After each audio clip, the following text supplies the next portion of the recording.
Good day, everyone. Today, we begin our discussion on research design, which serves as the bridge between conceptualization and operationalization. In our previous discussions, we focused on conceptualization, where we identified concepts, variables, constructs, and theoretical foundations. We discussed how public administration problems are transformed into researchable topics. At this stage, however, we move beyond identifying ideas. We now ask a more practical and methodological question. How will the study actually be conducted? This marks our transition into operationalization. I'm using a slide that I designed for students of the Development Academy of the Philippines, but I'm presenting these right now to students of the DPA program of the Polytechnic University of the Philippines, May 17, 2026. Research design is one of the most important decisions in any dissertation because it determines the direction of the entire study. Your design affects your data collection methods, sampling procedures, instruments, analytical techniques, and even the credibility of your findings. In public administration research, poor design often results in weak policy recommendations because the evidence gathered may not truly answer the research problem. Therefore, choosing the correct design is not merely technical, it is strategic and intellectual. As doctoral students in public administration, you're expected to investigate real governance issues affecting Philippine institutions and communities. These may include bureaucratic efficiency, public service delivery, transparency, disaster governance, digital transformation, fiscal administration, or even citizen participation. Each of these topics requires different forms of evidence.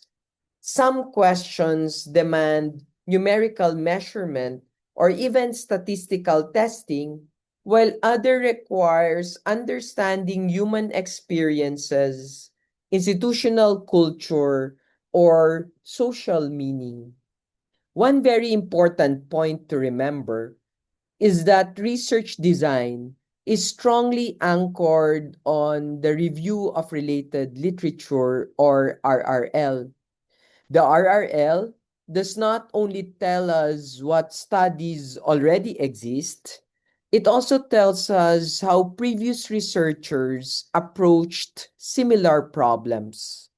Through the literature, you discover whether scholars commonly used surveys, interviews, case studies, experiments, or mixed approaches. In many ways, your methodology is justified by your literature review.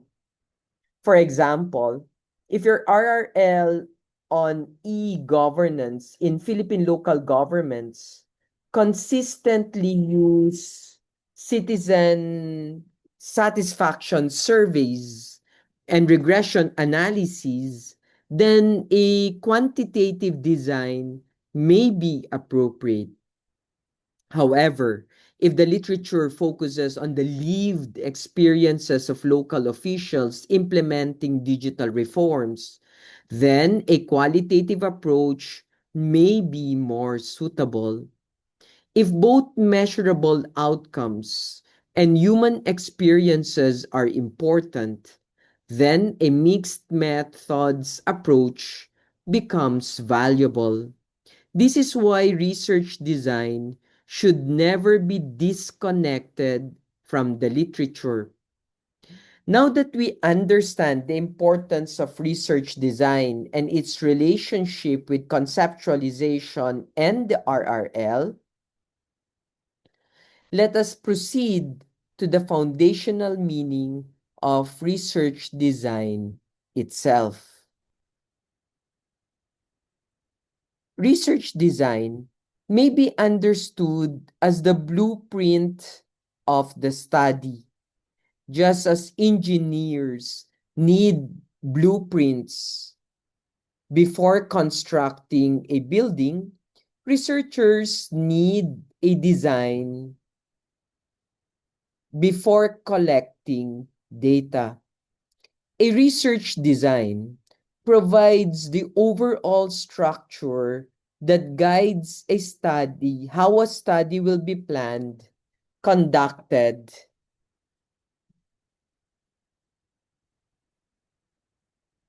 analyzed, and interpreted.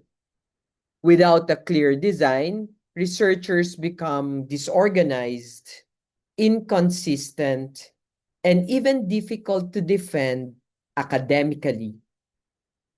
In practical terms, research design connects all parts of the study together.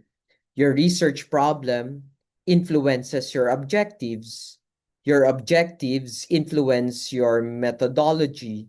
Your methodology determines your instruments and analyses. In other words, research design ensures coherence.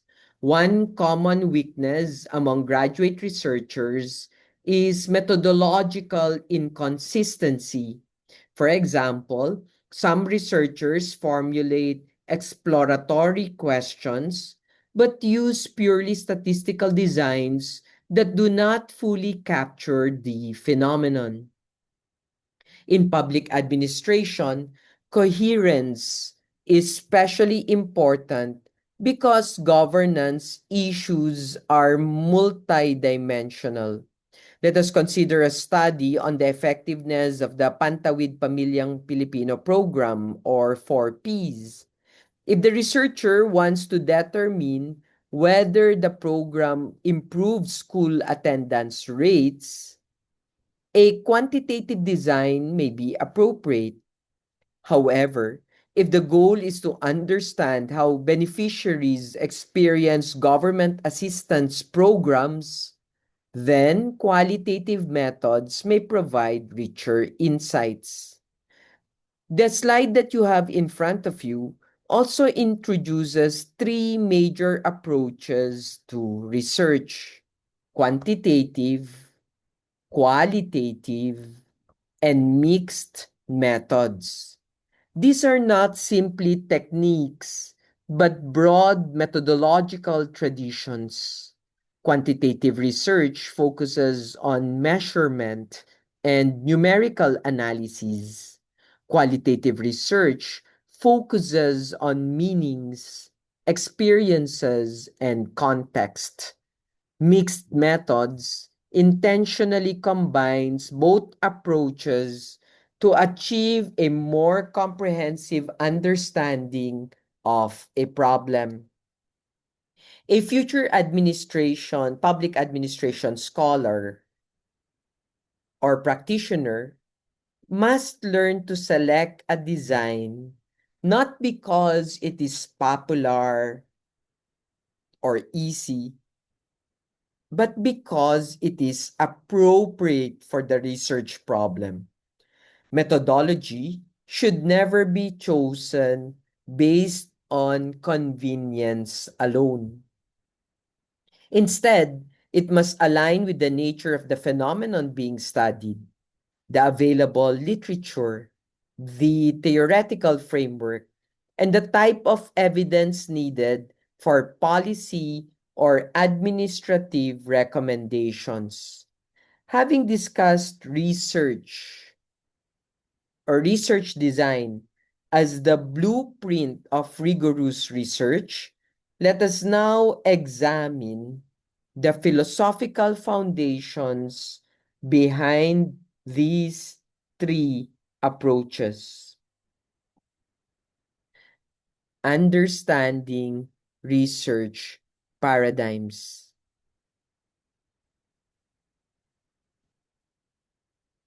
Before selecting a research design, researchers must first understand research paradigms.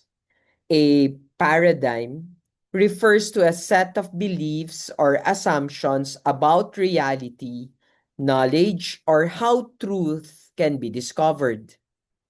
Paradigms shape the way researchers view the world and influence the methods they choose.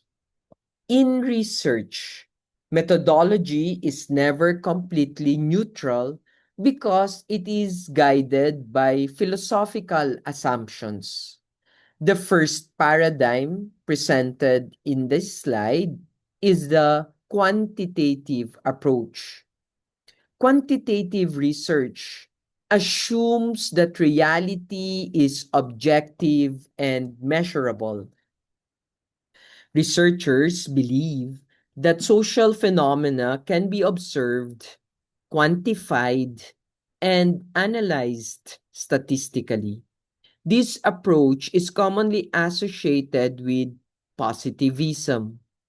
For example, if a researcher studies employee performance in government agencies using productivity scores and statistical correlations, the study operates within a quantitative paradigm. The second paradigm is the qualitative approach. Qualitative research assumes that reality is socially constructed and that people experience the world differently. Instead of searching for one objective truth, qualitative researchers seek to understand meanings and perspectives. In Philippine public administration, a qualitative researcher might interview barangay officials to understand how they perceive participatory governance or how frontline workers experience bureaucratic challenges. The third paradigm is mixed methods research, which intentionally combines quantitative and qualitative approaches. Mixed methods recognize that many governance problems are too complex to be understood through numbers alone or through narratives alone. For example, a study on disaster preparedness in coastal municipalities may require quantitative surveys measuring preparedness levels and qualitative interviews exploring local perceptions or even disaster response.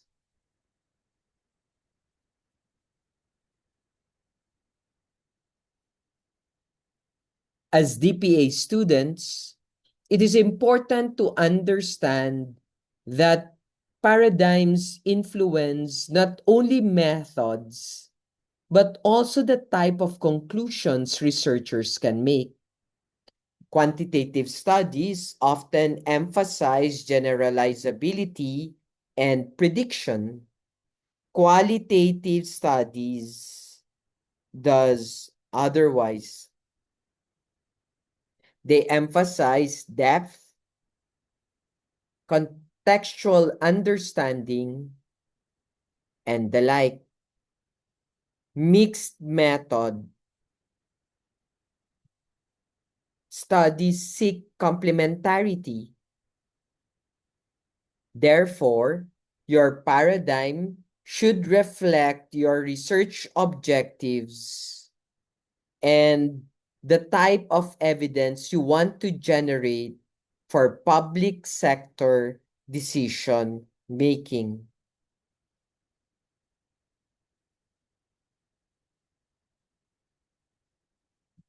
Now that we understand the philosophical foundations of research paradigms, let us proceed to the first major methodological tradition: quantitative research design.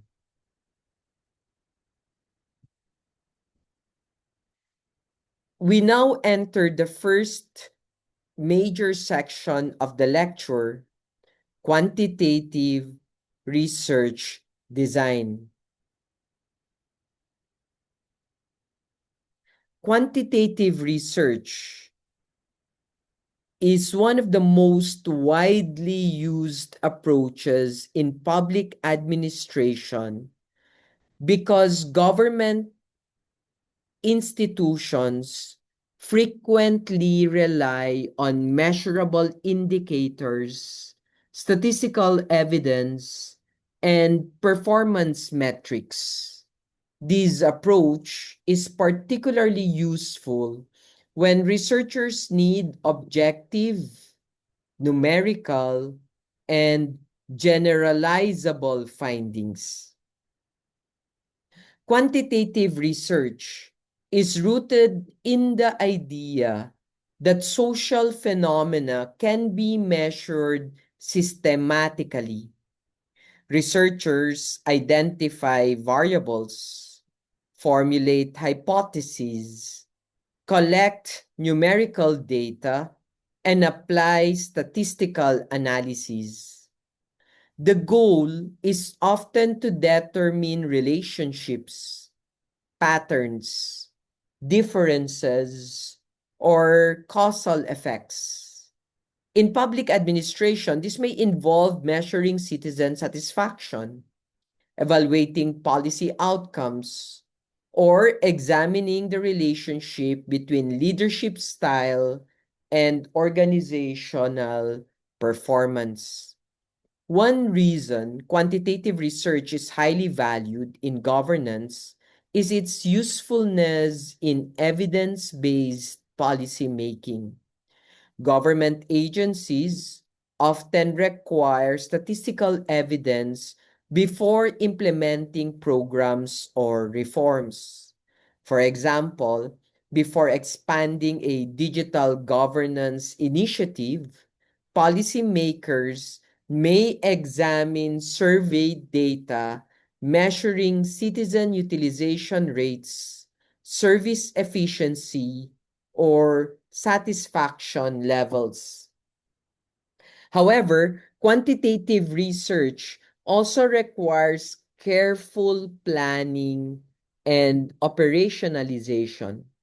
Researchers must clearly define variables and identify measurable indicators. For instance, if a study examines good governance, the researcher must operationalize the concept into measurable dimensions such as transparency, accountability, responsiveness, or participation. This is where conceptualization becomes directly connected to methodology. At the doctoral level, quantitative research demands strong methodological discipline. Researchers must ensure validity, reliability, representative sampling, and proper statistical analysis. A poorly designed quantitative study can produce misleading conclusions that affect policy recommendations. Therefore, rigorous design is essential when conducting quantitative research in Philippine public administration.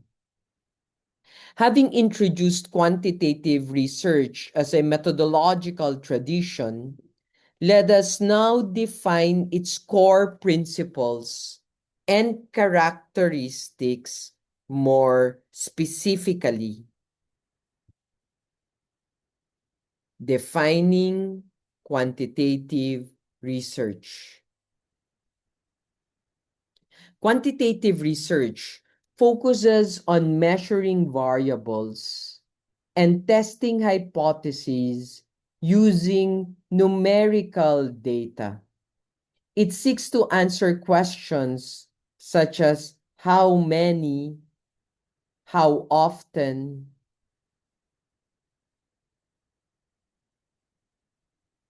to what extent,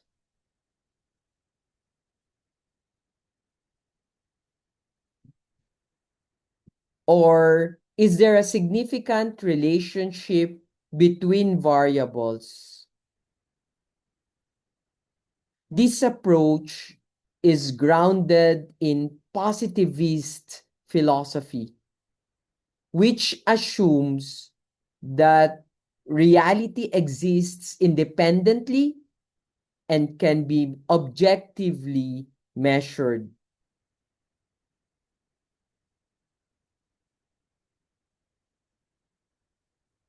One major characteristic of quantitative research is structure. Quantitative studies are usually pre-planned and highly organized. Researchers determine the variables, instruments, sampling procedures, and analytical methods before collecting data. This structured approach minimizes bias and ensures consistency across participants. Standardization is critical because it allows researchers to compare results systematically. Another important characteristic is the use of large sample sizes. Quantitative research often involves many respondents because researchers aim to generalize findings to a larger population. For example, a researcher studying public trust in local governments may distribute surveys across multiple municipalities in the Philippines to ensure broader representation and stronger statistical validity. Quantitative research also relies heavily on statistical analysis. Researchers use descriptive statistics, correlations, regressions, t-tests, ANOVA, and other techniques to analyze data. In public administration, statistical analysis is often used to evaluate policy effectiveness. For instance, a study may statistically examine whether transparency initiatives improve citizen satisfaction with LGU services. Finally, quantitative research emphasizes objectivity, replicability, and precision. Researchers aim to minimize personal influence during data collection and analysis.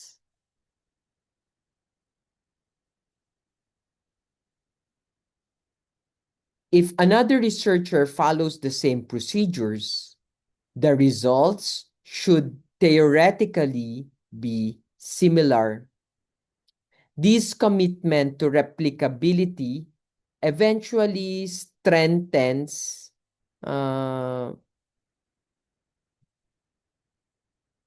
everything again.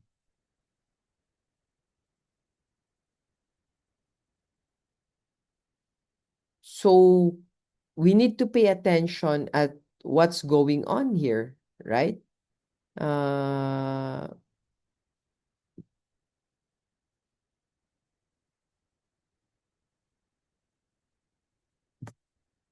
so replicability, this is the reason why we cannot simply replicate quantitative research studies Because if we will just do that, we are just repeating everything all over again, right?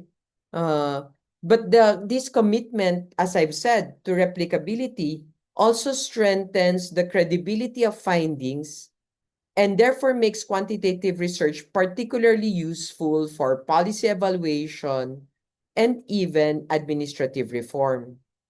Now that we have defined quantitative research and examined its major characteristics, we can proceed to discuss when quantitative methods are most appropriate and how researchers determine whether this approach matches the research question or not. So, one of the most important skills for researchers is knowing when a quantitative design is appropriate. Not all research questions require statistical analysis, and not all government problems can be reduced to numbers alone. Quantitative methods are most useful when researchers seeks measurable evidence, wants to test hypotheses, or intends to establish patterns and relationships among variables. The first situation where quantitative methods are appropriate is hypothesis testing. In many public administration studies, researchers formulate hypotheses about relationships between variables. For example, a researcher may hypothesize that higher levels of employee motivation lead to improved organizational performance in government agencies. Quantitative methods allow these relationships to be tested systematically and by means of statistical analysis. The second situation is when researchers need to measure outcomes or evaluate programs and policies. Public administration requires policy evaluation. For instance, researchers may assess whether anti-red tape reforms reduce processing time in local government offices. In this case, numerical indicators such as waiting time, transaction completion rate, or even client satisfaction scores provide measurable evidence of effectiveness. Quantitative methods are also valuable when researchers aim to generalize findings to larger populations. For example, if a DPA student studies citizen trust in public institutions across Metro Manila, surveying a representative sample allows conclusions about broader public perceptions. This is especially important in governance research, where policymakers require evidence applicable beyond a single case or locality. Finally, quantitative methods are useful in identifying trends and patterns over time.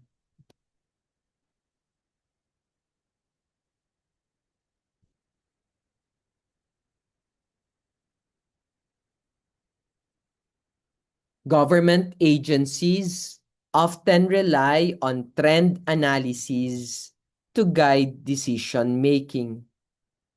For example, researchers may analyze trends in poverty incidents, tax compliance, disaster response efficiency, or voter participation rates across several years. Such patterns provide important insights for long-term public sector planning and policy development. Now that we understand when quantitative methods are appropriate, let us examine the major methodologies that fall under the quantitative research design.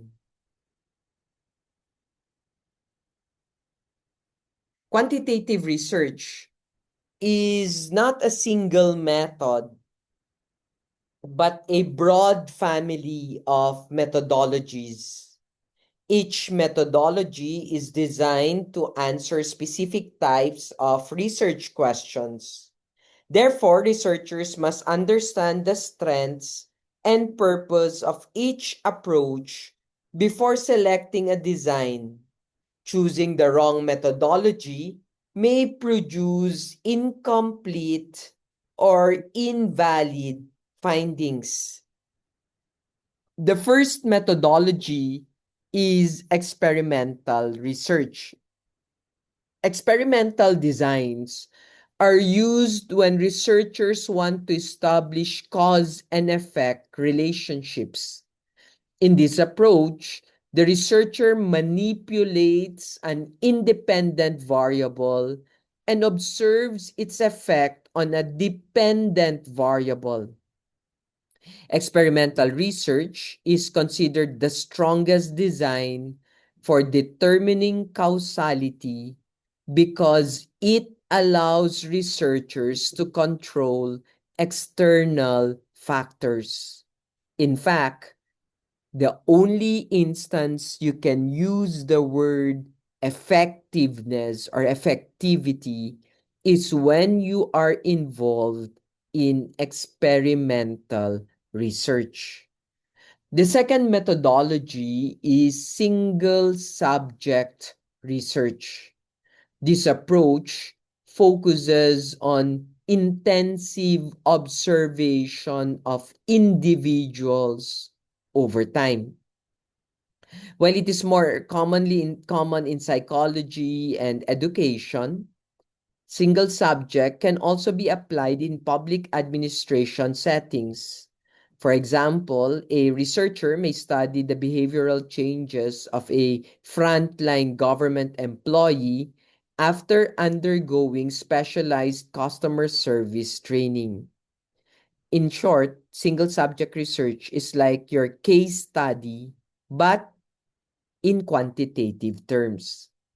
The third and fourth methodologies are correlational and causal comparative research. I lump them together, but in reality, they're an entire study unto themselves. Correlational studies examine relationships between variables without manipulation, while causal comparative research compares existing groups to identify possible causes of differences or factors affecting differences. In Philippine governance studies, correlational research may examine the relationship between transparency and citizen trust, while causal comparative studies may compare LGUs with high and low disaster preparedness outcomes. The fifth methodology, and most probably the most common of all, is the survey research. This is the one that we often use in public administration. Surveys collect data from samples to describe attitudes, opinions, behaviors, or characteristics of populations.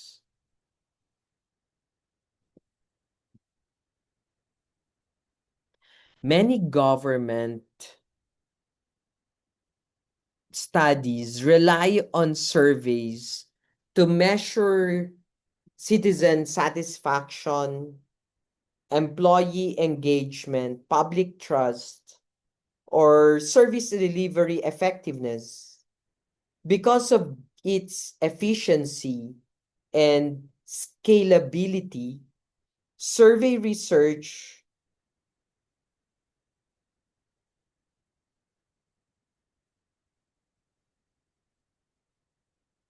remains highly valuable in government research. Among the methodologies discussed, experimental research is often considered the strongest for determining causality. Let us examine these methodology in greater detail.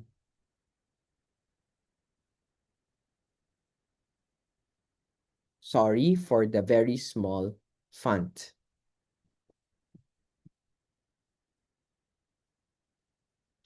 Experimental research design examines cause and effect relationships through the manipulation of variables. In this approach, the researcher actively introduces an intervention or treatment and then observes its effects. The primary objective is to determine whether changes in one variable directly cause changes in another variable. Experimental research is often described as the gold standard of quantitative methodology because it provides the highest level of control. Researchers attempt to isolate the effects of the independent variable while controlling for external influences. This strengthens internal validity and allows stronger conclusions about causality. A key feature of experimental design is random assignment. Participants are randomly assigned to treatment and control groups to minimize bias and ensure group equivalence. For example, if a researcher wants to test whether digital skills training improves employee productivity in a government agency, employees may be randomly assigned to either receive the training or not receive it. In Philippine public administration, true experiments are often difficult because government settings are complex and even highly regulated at that. Ethical concerns, administrative limitations, and institutional constraints may prevent random assignment. Nevertheless, experimental logic can still guide policy evaluation.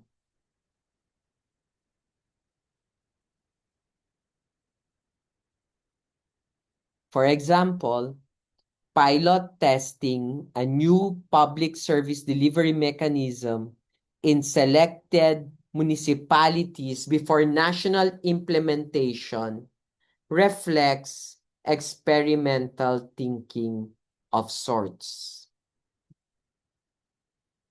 Despite its strengths, experimental thinking has limitations. Public administration problems often involve social realities that cannot be fully controlled.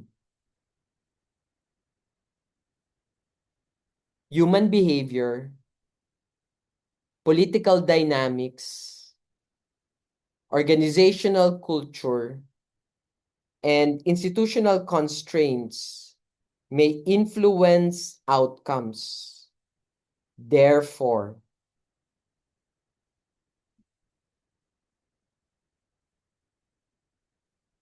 while experimental research is powerful, researchers must carefully assess whether it is feasible, ethical, and appropriate for the governance issue being studied. To better understand experimental research, we must now examine its core components and how researchers establish control within the study. So, what are the key components of experimental design? In fact, we have to even talk about the types of experimental designs because there are also many types of experimental designs, which include, but is not limited to, one, uh, post-test design, pre-test, post-test design, and the Solomon four-test design. Of course, the gold standard is the Solomon four-group experimental design. Please find time to look for it. Now let's look at the key components of experimental design. So experimental design is built on four major components: manipulation, control, randomization, and comparison. These components work together to strengthen the validity of the study and help researchers establish causal relationships. Understanding these elements is essential for evaluating whether a study truly qualifies as experimental research. The first component is manipulation. Manipulation means that the researcher actively changes or introduces the independent variable. For example, a public administration researcher may introduce a leadership training program in one government office while another office does not receive the intervention. The purpose is to determine whether the treatment produces measurable changes or not. The second component is control. Experimental researchers attempt to control extraneous variables that may affect the outcome of the study. In governance research, this may include controlling for differences in employee demographics, organizational resources, or institutional conditions. Without control, researchers cannot confidently conclude that observed effects are due to the intervention itself. The third component is randomization. Random assignment minimizes selection bias by giving participants equal chances of belonging to different groups. This process strengthens internal validity because it helps ensure that groups are comparable at the beginning of the study. In practice,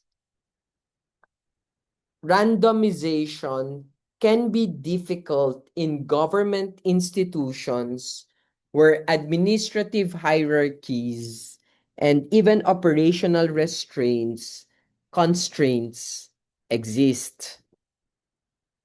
The final component is comparison. Researchers compare outcomes between treatment and control groups to determine whether significant differences exist.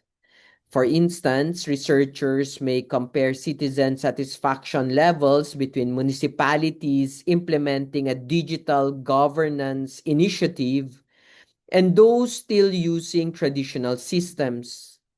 Through comparison, researchers evaluate whether the intervention produced meaningful effects. Now that we understand the foundational components of experimental design, let us proceed to the specific types of experimental and quasi-experimental designs that are commonly used in research. So let's look at that one. And this is what I was talking about a while ago.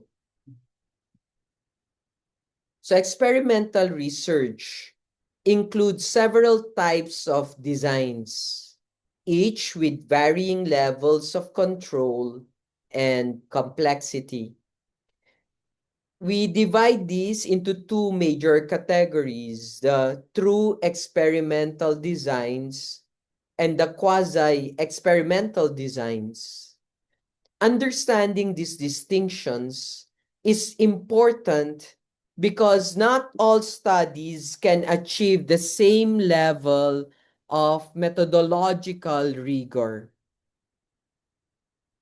True experimental design involve random assignment and are considered the strongest for establishing causality.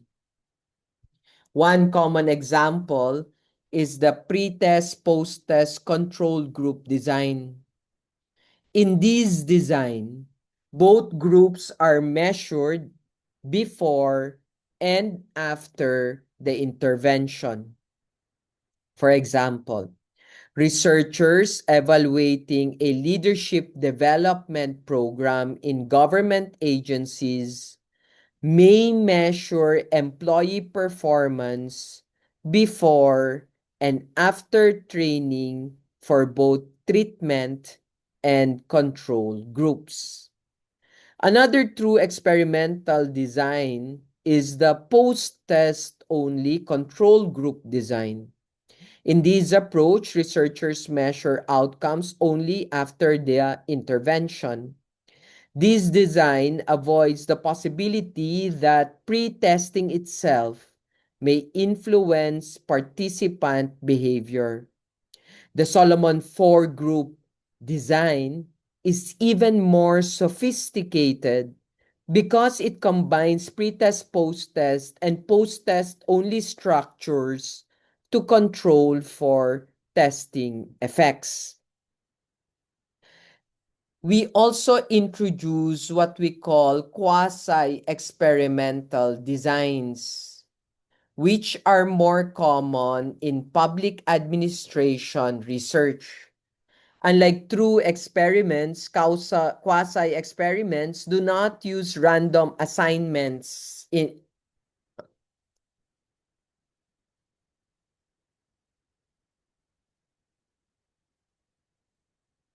Instead, researchers work with naturally existing groups. For example, a researcher may compare municipalities that adopted an anti-corruption program with those that did not.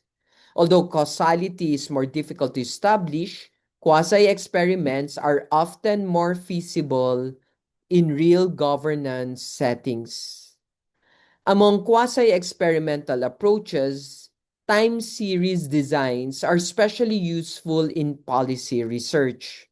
Researchers collect multiple measurements before and after an intervention to examine trends over time. For example, a researcher studying traffic management reforms in Metro Manila may analyze congestion data several months before and after policy implementation. Such designs allow researchers to evaluate policy impact even without full experimental control. Having discussed the major types of experimental and quasi-experimental designs, we now move to trying to understand the limitations and the strengths of quasi-experimental designs. Strengths and limitations of quasi-experimental responses.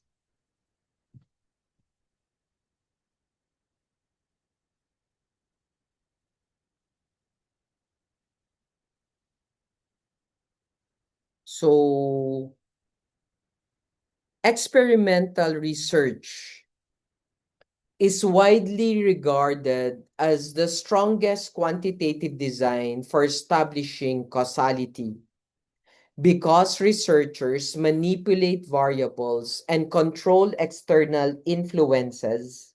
Experiments provide a clearer basis for concluding whether one variable directly affects another. This is particularly important in policy evaluation, where decision makers want evidence that a program or intervention truly works. One major strength of experimental research is high internal validity. Internal validity refers to the degree to which researchers can confidently attribute observed outcomes to the intervention itself rather than to outside factors. For example, if a government agency introduces a new performance management system and employee productivity improves significantly under controlled conditions, researchers can more confidently infer causation. Another strength is replicability because experimental studies use standardized procedures. Other researchers can repeat the study to verify findings. This contributes to scientific credibility and evidence-based governance. In public administration, replicable findings are important because policymakers often require consistent evidence before implementing reforms at larger scale. However, experimental research also has an important limitations. One common criticism is that experiments may lack ecological validity. Ecological validity refers to whether findings reflect real-world conditions. Public administration settings are influenced by politics, culture, or organizational dynamics, and human behavior. Highly controlled experiments may fail to capture these complex realities.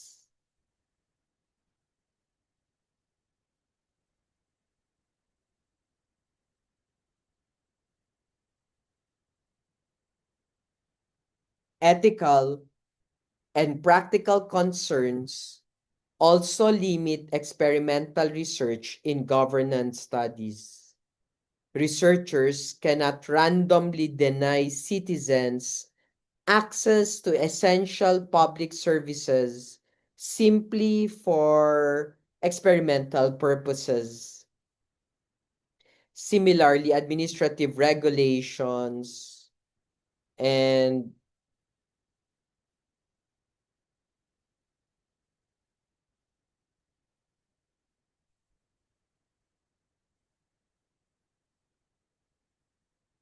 institutional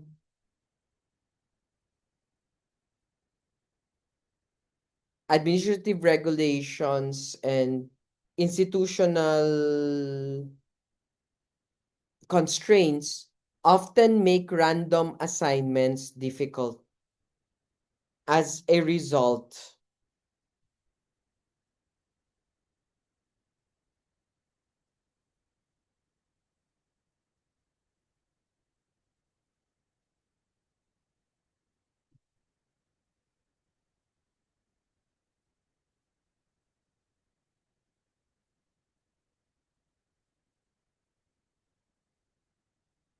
public administration researchers frequently rely on quasi-experimental approaches that provide reasonable levels of rigor while remaining feasible and even ethical. Although experimental research is highly rigorous, there are situations where researchers focus on individuals or small units over time rather than large groups. This leads us to the next methodology, single subject research design.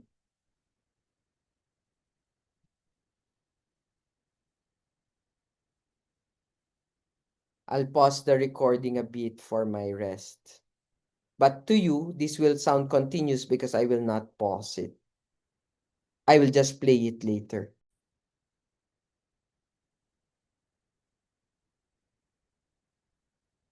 As I was saying, let's look at single subject research. Single subject research design focuses on the intensive study of one individual, one unit, one organization over time. Unlike large scale quantitative studies, this approach emphasizes repeated observation and measurement of behavior or outcomes before, during, and after an intervention. The goal is to determine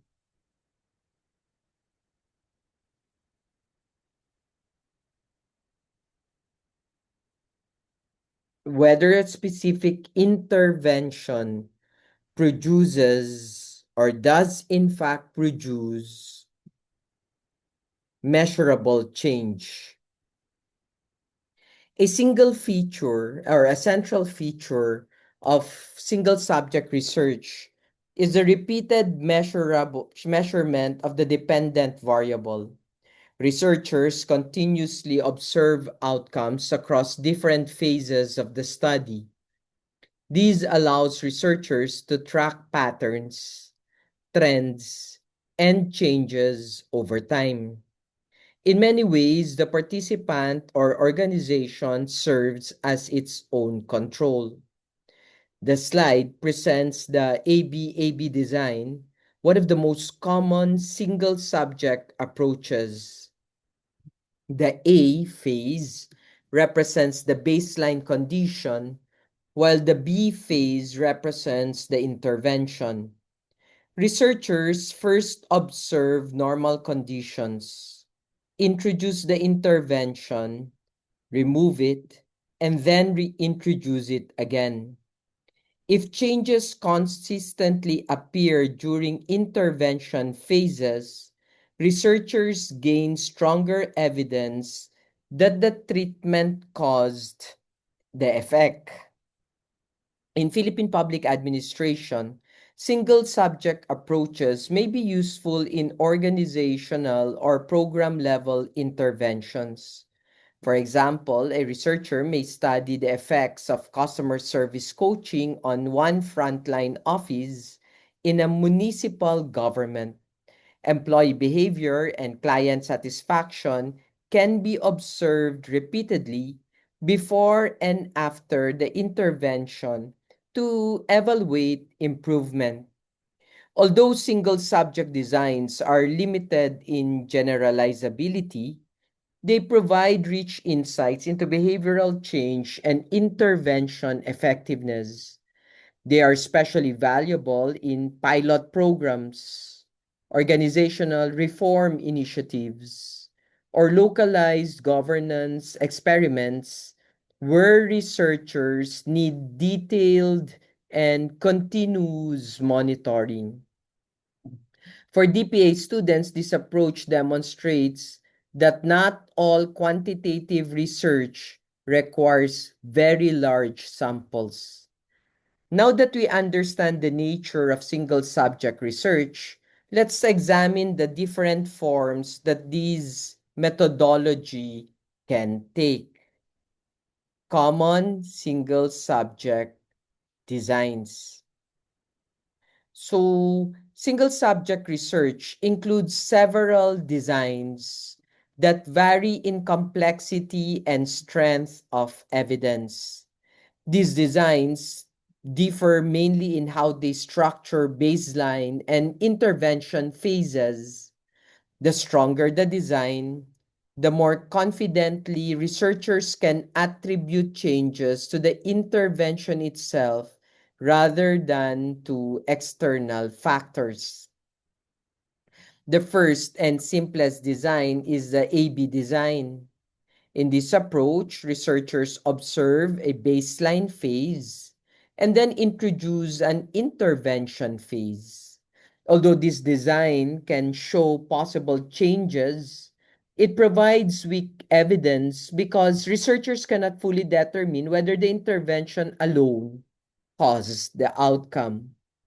The second design is the ABA design, which introduces a return to baseline phase after the intervention.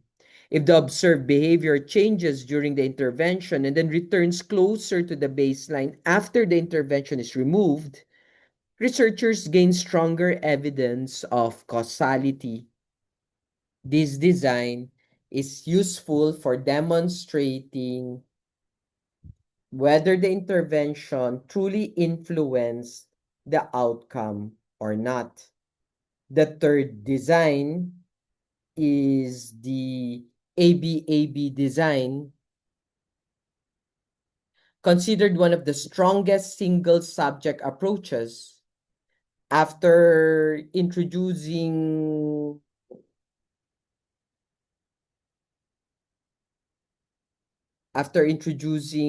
the intervention,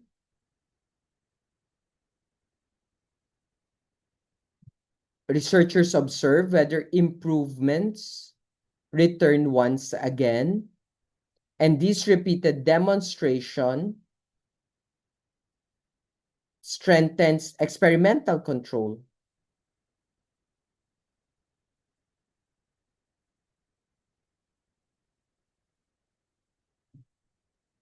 In organizational settings, um, this approach may be applied when testing new administrative procedures or employee development interventions. Another important approach is the multiple baseline design.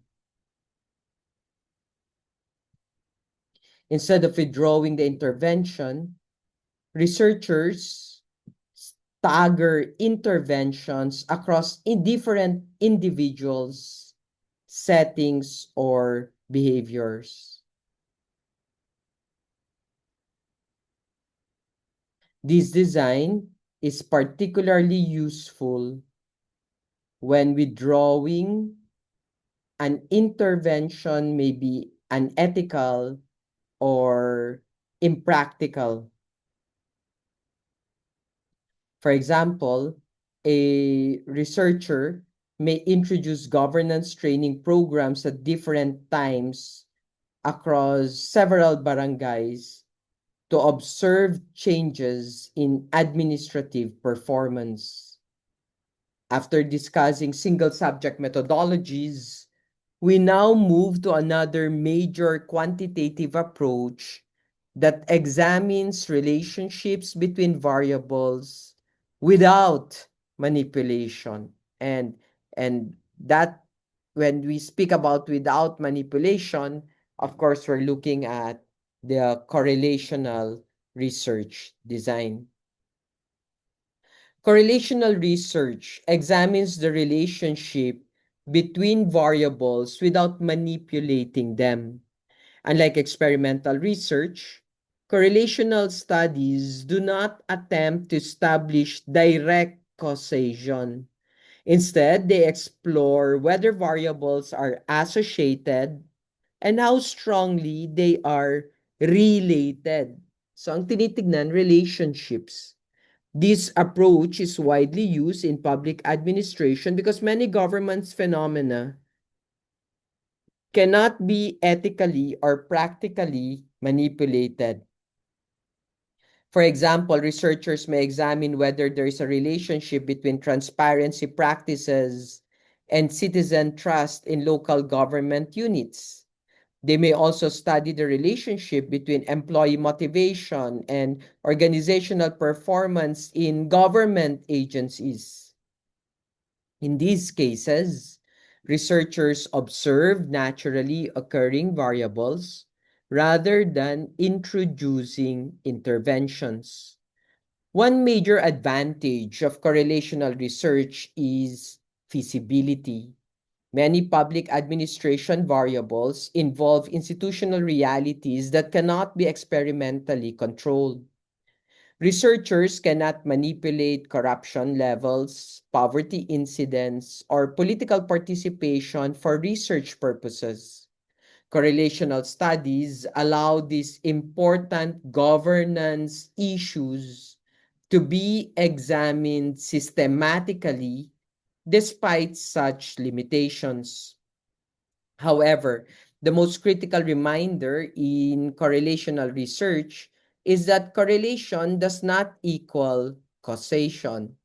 Even if two variables are strongly related, researchers cannot automatically conclude that one causes the other. There may be reverse causality or third variables influencing both factors simultaneously. This distinction is extremely important in policy analysis and governance research. As DPA students, you must be careful not to overstate findings in correlational studies. For instance, if research finds a relationship between higher education levels and political participation, this does not necessarily mean education alone causes political engagement. Other factors such as income, social networks, or access to information may also play significant roles. To better interpret correlational studies, we must now understand the different types of correlational relationships that researchers typically encounter. So, correlational relationships are generally classified into three types: positive correlation, negative correlation, and no correlation. Understanding these relationships, patterns, if you will, is essential to allow you to interpret how variables and how change are related to each other and explain how changes in one variable are associated with changes in another. A positive correlation occurs when two variables increase or decrease together. In other words, as one variable rises, the other variable also rises. For example, in public administration research, there may be a positive relationship between employee training and service delivery performance. As the quality of frequency of training increases, organizational effectiveness may also improve. A negative correlation occurs when one variable increases while the other decreases. For instance, there may be a negative relationship between bureaucratic red tape and citizen satisfaction. As procedural complexity increases, public satisfaction with government services may decline. Negative relationships are especially important in governance studies because they often identify barriers or inefficiencies within institutions. The third possibility is no correlation, where variables show no meaningful relationship. For example, there may be no relationship between the physical size of a municipal hall and the quality of governance outcomes. Recognizing the absence of relationships is also valuable because it prevents researchers from making unsupported assumptions. In interpreting correlations, researchers uh,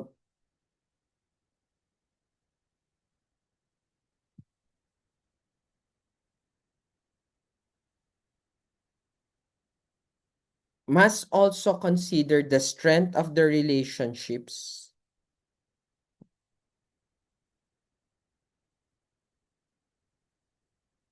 Some relationships may be weak, moderate, or strong.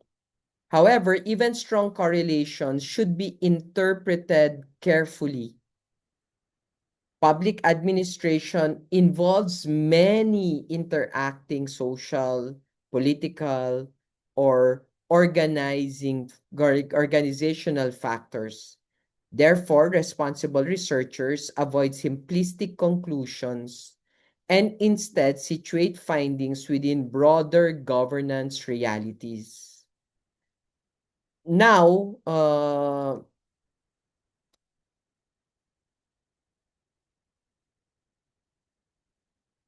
that we have understand the different types of correlational relationships, we proceed to discuss how researchers measure and interpret the strength of these relationships using correlation coefficients.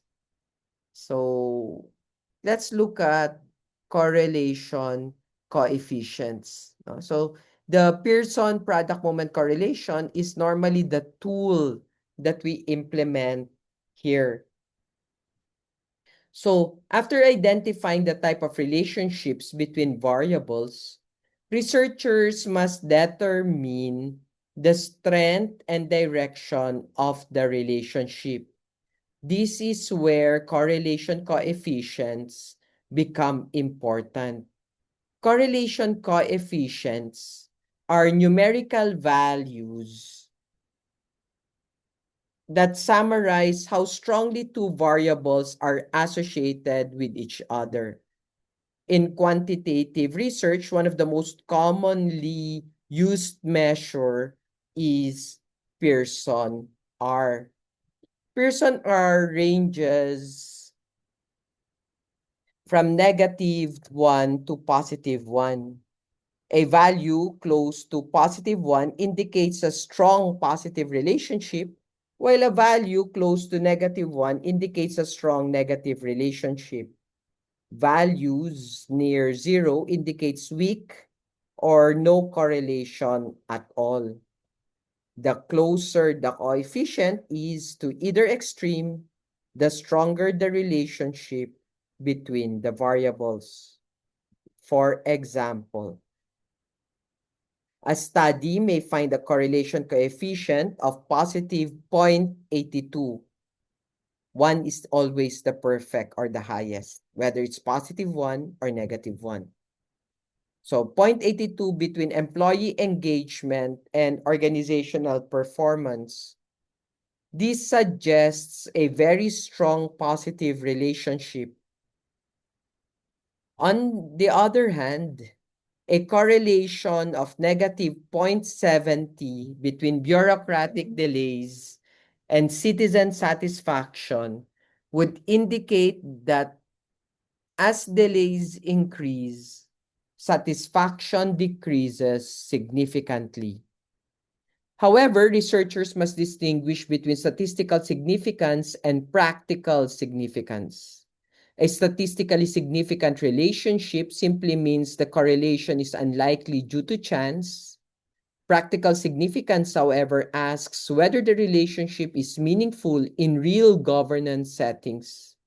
In public administration, some statistically significant findings may have minimal practical implications for policy implementation. As DPA students, you must also remember that correlation coefficients should be interpreted within context. Governance issues are influenced by institutional structures, political environment, social conditions, and human behavior. Therefore, numbers alone are not enough. Researchers must connect statistical findings with administrative realities and therefore theoretical explanations. Having discussed how correlations are measured and interpreted, We now move to another important quantitative methodology that compares naturally existing groups: causal comparative research. Causal comparative research is also called ex post facto research, and it examines possible causes of differences between existing groups. Unlike experimental research, the researcher does not manipulate the independent variable because the conditions already exist naturally. Instead, researchers compare groups to identify factors that may explain observed differences. This methodology is especially useful when manipulation is impractical, impossible, or unethical. In public administration, researchers cannot randomly assign people to conditions such as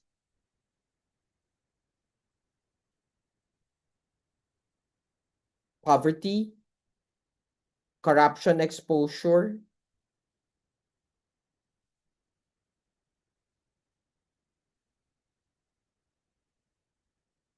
political affiliation, or administrative neglect. Therefore, causal comparative designs allows researchers to study important governance realities without direct intervention. For example,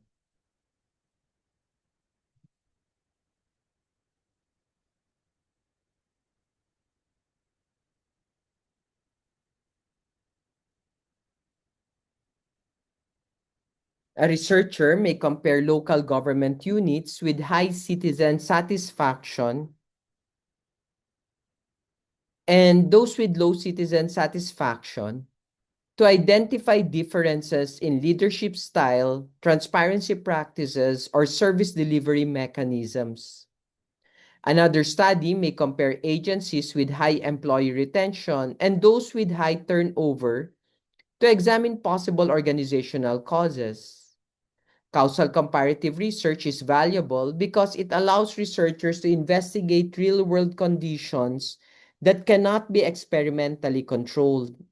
It also provides useful insights for policy analysis and administrative reform. However, because there is no manipulation or random assignment, researchers cannot establish definitive causality. As doctoral students, you must be careful in framing conclusions from causal comparative studies. Researchers may identify possible explanatory factors, but they cannot claim absolute cause and end relationships, affect relationships. Instead, findings should be interpreted cautiously and supported by theory, literature, and contextual analysis. To better understand and appreciate the strengths and limitations of causal comparative research, let's compare it directly with experimental research. Although causal comparative and experimental research both examine possible causal relationships, they differ significantly in design and methodological control. Understanding these differences is essential because many governance studies mistakenly claim causality even when experimental conditions are met. Experimental research involves active manipulation of the independent variable and random assignment of participants to groups.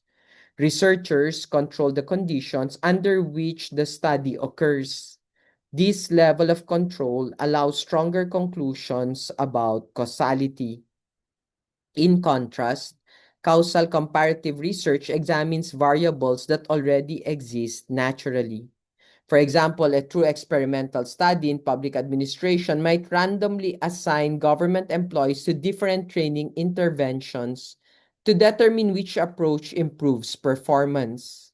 Meanwhile, a causal comparative study may compare employees who already underwent training with those who did not. Because the groups were not randomly assigned, other factors may also explain the differences. One advantage of causal comparative research is feasibility. Government institutions are often difficult environments for true experimentation due to ethical concerns, administrative procedures, and political constraints.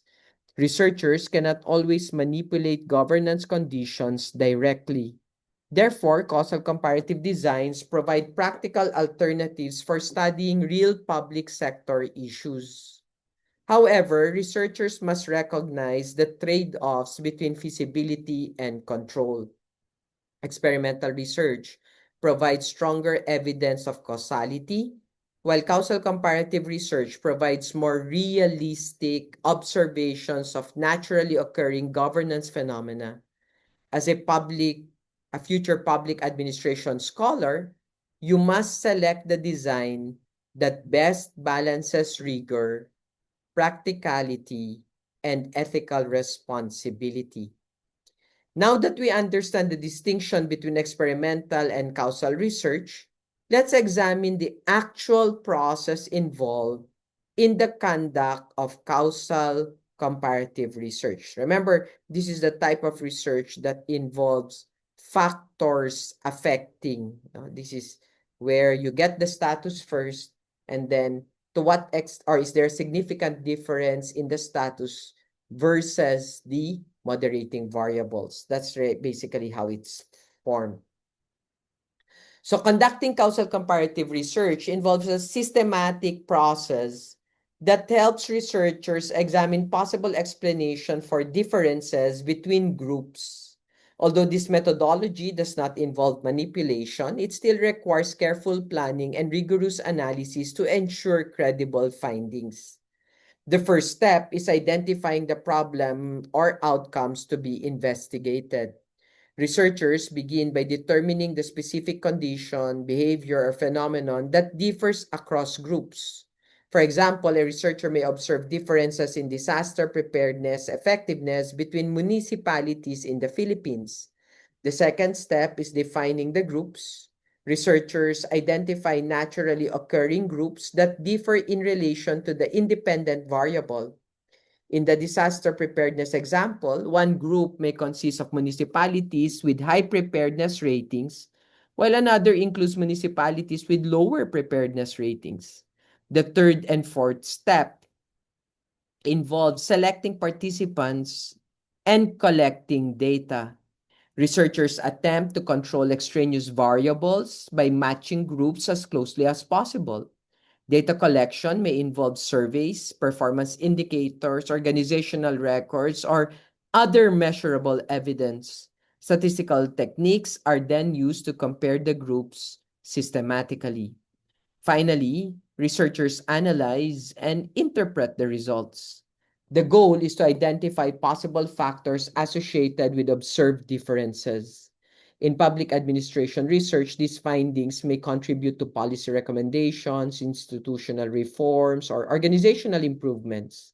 However, researchers must always acknowledge the methodological limitations of the design and avoid overstating causal claims.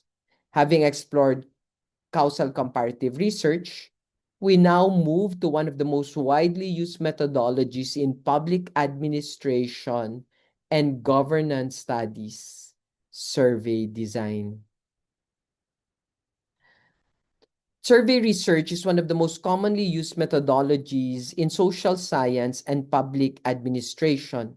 Surveys collect information from a sample of individuals in order to describe attitudes, perceptions, behaviors, characteristics, or opinions of a larger population.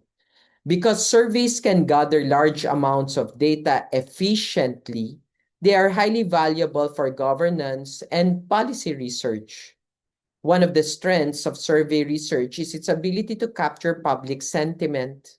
Government agencies often rely on surveys to measure citizen satisfaction, trust in institutions, perceptions of corruption, service delivery effectiveness, and policy acceptance. In the Philippine context, surveys are frequently used in evaluating local governance performance and public sector reforms. The slide introduces two major survey categories, cross-sectional and longitudinal surveys.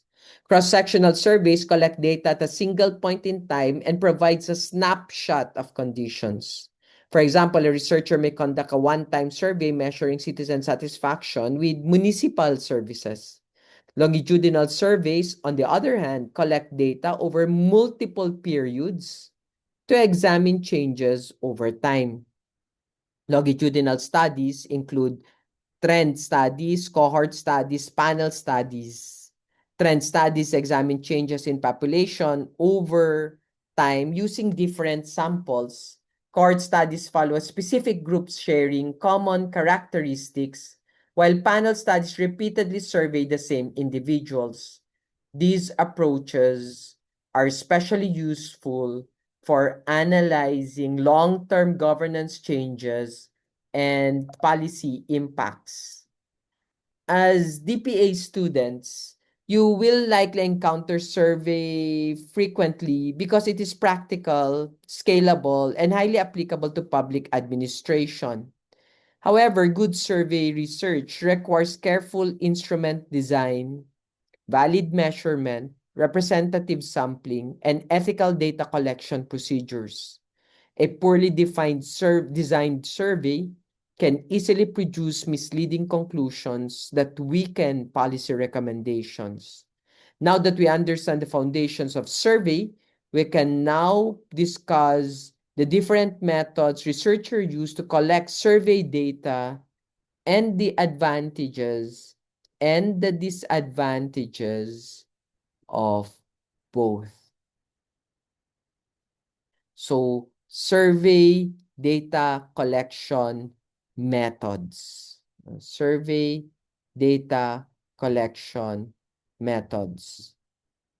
Survey research depends heavily on the method used to collect data. The quality of responses, response rates, accessibility of participants, and reliability of findings are all influenced by the chosen data collection method. Therefore, researchers must carefully select the most appropriate survey approach based on the research problem, available resources, target respondents, and contextual realities. The first method discussed is the face-to-face interviews. This approach often produces the highest response rates because researchers interact directly with the respondents. Face-to-face surveys also allow clarification of questions and observation of nonverbal clues. In Philippine public administration research, this method is particularly useful in communities with limited internet access or lower literacy levels. The second method is telephone survey. Telephone survey are generally faster, less expensive than face-to-face interviews. However, response rates have declined due to changes in communication behavior and the increasing use of mobile phones. In government studies, telephone surveys may still be useful for rapid assessment, especially during emergencies or disasters when physical access is difficult. The third and fourth methods are mail surveys and online surveys. Mail surveys can reach large populations at relatively low cost, but they often suffer from low response rates. Online surveys, meanwhile, have become increasingly popular because they are fast, convenient, and inexpensive. Many public administration research uses online platforms such as Google Forms or SurveyMonkey when studying government employees, students, or urban populations. As DPA students, you must remember that no survey method is universally superior. Each method has strengths, has limitations. Researchers must consider accessibility, inclusivity, cost, response quality, and ethical concerns. In the Philippine context, digital inequality remains an important consideration because some sectors still have limited internet access. After selecting an appropriate data collection method, we now ensure that survey questions are properly designed. Let's now discuss how effective survey questions are supposed to be constructed. So the success of survey research depends not only on sampling or statistical analysis, but also on the quality of the survey instrument itself. Poorly written questions can produce misleading, bias, or inaccurate data. Therefore, researchers must carefully design questions that are clear, neutral, and aligned with the objectives of the study. One important principle in survey design is clarity. Questions should use simple and understandable language. Researchers must avoid technical jargon, vague wording, or overly complicated sentence structures. In public administration research, clarity is especially important when surveying citizens from diverse educational and socioeconomic backgrounds. Researchers must also avoid double-barreled questions. A double-barreled question asks about two different issues at the same time, making it difficult for respondents to answer accurately. For example, asking whether respondents are satisfied with both government transparency and efficiency combines two separate concepts that should be measured independently. Another important issue is avoiding leading or loaded questions. Leading questions push respondents forward toward a particular answer, while loaded questions contain emotionally charged assumptions. For instance, asking, "Do you agree that corrupt officials should be immediately removed from office?" may pressure respondents toward agreement. Neutral wording is essential for valid data collection. These also distinguishes between close-ended and open-ended questions. Close-ended questions provide fixed response options and are easier to analyze statistically. Yes, easier. Open-ended questions allow respondents to answer freely and provide richer qualitative insights. And in governance research, combining both type often produces more comprehensive findings because researchers obtain both measurable trends and contextual explanations. Having discussed survey and question construction, let's now summarize the major lessons and principles of quantitative research. So, at this point in the lecture, we have covered the major foundations and methodologies of quantitative research. These summarizes the most important lessons researchers must remember when designing quantitative studies. These principles are essential for methodological rigor because methodological rigor directly affects the credibility of findings and the quality of policy recommendations. The first key takeaway is the importance of choosing the correct design. Researchers must match the research design with the nature of the research problem and objectives. Experimental designs are appropriate for testing causality. Correlational studies examine relationships. Survey describe attitudes or characteristics, and a mismatch between the research question and methodology weakens the entire study. The second takeaway is the importance of validity.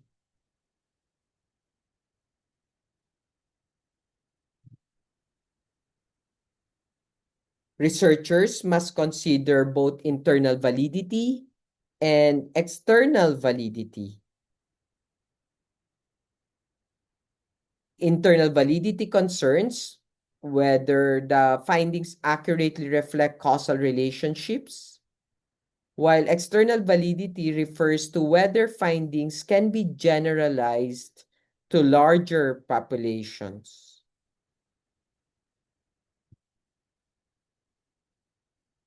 In public administration research, balancing rigor and real-world applicability is often very challenging. Another major principle is the importance of adequate sample size and control of confounding variables. Small or biased samples reduce the reliability of statistical findings. Similarly, uncontrolled external variables may distort results. For example, when evaluating government programs, researchers must consider political, economic, or institutional factors that may affect or influence outcomes. Finally, quantitative research requires methodological discipline and ethical responsibility. Statistical techniques are powerful tools, yes, but they should never be used mechanically or without theoretical grounding. Researchers must connect quantitative findings with government realities, policy implications, and public sector contexts. Numbers become meaningful only when interpreted responsibly within the broader administrative and social frameworks. The next slide will focus on qualitative research, but I think this is a long enough recording already, so I'll stop it at this point and just pre-record for qualitative research next. Thank you for listening.